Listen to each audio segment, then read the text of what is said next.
שנה רודפת שנה.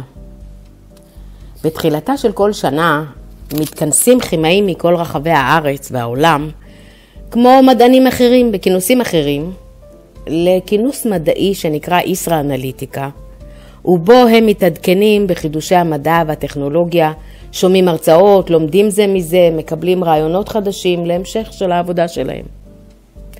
נשמע לכם משעמם? יכול להיות. לאדם מן החוץ זה יכול להיראות ולהישמע משעמם מאוד. אבל לאנשים שמשתתפים בכינוס המדעי הזה מאוד מעניין. ולו רק בגלל הפגישות הכיפיות שיש להם עם עמיתים וחברים מסקטורים שונים מאוד. בואו איתי קצת ונציץ מאחורי הקלעים.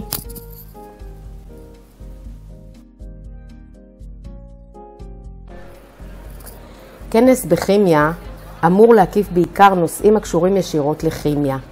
אבל הכנס הזה שכאמור נקרא איסרא אנליטיקה, שילוב של ישראל ואנליטיקה, חובק בעצם חוקרים ואנשי מדע שהם לא בהכרח כימאים, אלא כאלה שזקוקים להתעדכן בחידושים שמציגים להם הכימאים האנליטיים.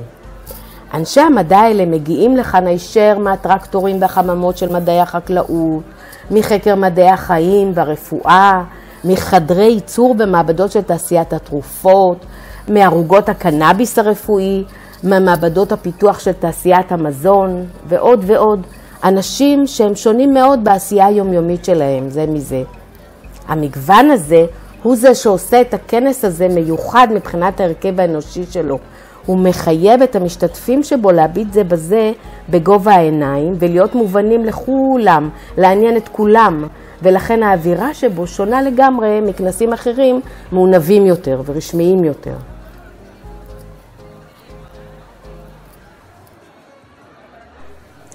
בואו נציץ רגע לתוך אולמות ההרצאות ונגלה שבכל אחד מהם מדברים על נושאים שונים לגמרי שלכאורה אין ביניהם קשר. אחד יהיה על תרופות, השני על מזון, אחד על הכימיה במשטרה, אחר על איכות הסביבה. המשותף ביניהם הן הטכנולוגיות החדשות לבדיקות ולאפיון זהות וכמות של חומרים, מה שנקרא בעצם אנליטיקה.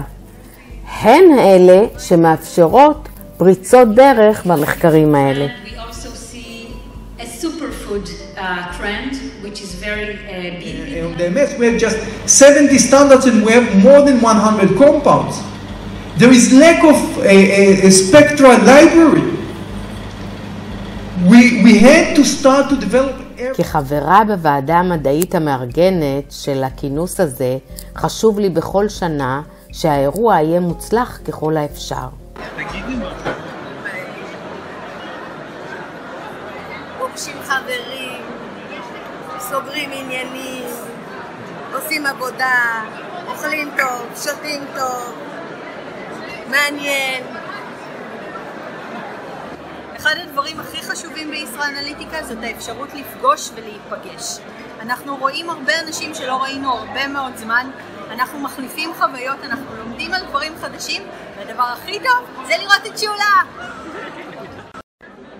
אנחנו היינו, כולנו עבדנו בטבע לפני כן, כרגע רק צלייה ממשיכה. אני בעצמי מנצלת את ההזדמנות להתעדכן, מה קורה עם המכשירים החדשים, איזה דברים התחדשו בתוך הטכנולוגיה שלהם. היי שולה, בסדר גמור, הרבה זמן לא נפגשנו. כן.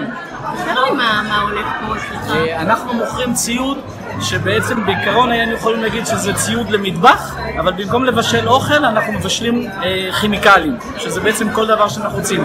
ואם מי שלא מאמין אז בבקשה תסתכלו, יש לנו פה בלנדר שבעצם מטחנה, יש לנו פה מטחנה שבקלות יכולה להיות מטחנת קפה. מה היא תוכנת בכימיה? כל דבר שצריך להוריד לו, להקטין אותו ולהפוך אותו להפקה. יש לנו פה סיר לבישול.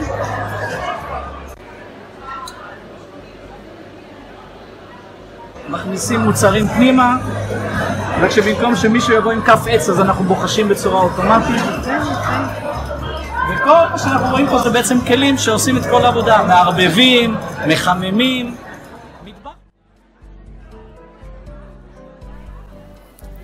כשאנחנו מסתובבים באולם התצוגה, אנחנו יכולים לראות למשל הרבה מאוד אביזרים קטנים ומוזרים, ליד מכשירים גדולים ומורכבים, שהאמת היא שרק הכימאים יודעים מה הם ומה עושים איתם.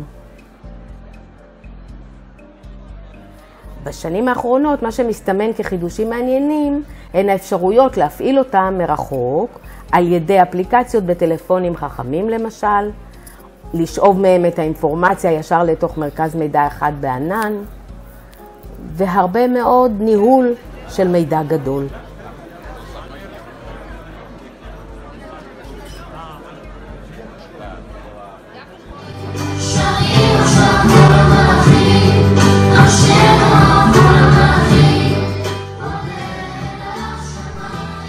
לא פחות חשוב מכל הפעילויות המדעיות המתקדמות היה לקחת כמה דקות ולהקשיב לקולם המלאכי של כל המלאכים ממרכז אומנויות הבמה לילדים מיוחדים שמשולבים יחד עם ילדים רגילים.